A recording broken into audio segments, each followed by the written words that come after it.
សត្វ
ដល់សពសាន់អើយឲ្យជ្រៅអស់ផ្លែទៀនដឹងទៀនដល់សពសាន់កាលបងស្នេហ៍បងស្នេហ៍បងស្មានតែស្មងកាលអូនស្នេហ៍បងស្នេហ៍បងស្មានតែសំដីក៏ពីរុងតែឈ្មោះ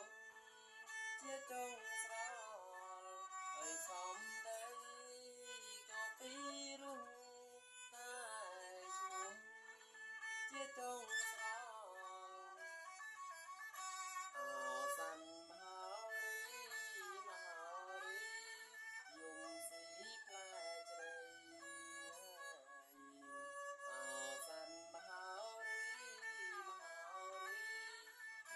ស៊ីផ្លែជ្រៃអើយធ្វើបុណ្យអរចងដៃអើយជ្រៃអរផ្លែទៀតអើយធ្វើបុណ្យអរចងដៃអើយជ្រៃអរផ្លែទៀត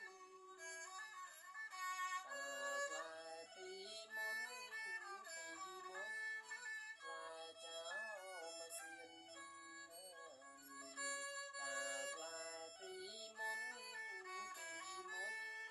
ផ្លែចៅមកសៀនចោមកសៀនអើយឲ្យជ្រៃអស់ផ្លែទៀតដឹងទៀនដល់សពសាន់អើយឲ្យជ្រៃអស់ផ្លែទៀតដឹងទៀនដល់សពសាន់អូនស្នេហ៍បងស្នេហ៍បងស្មានតែស្មង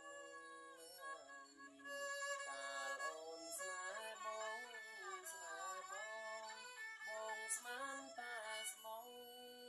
ដោយសំដីក៏ពីរុងតែឈ្មោះជាចុងស្រល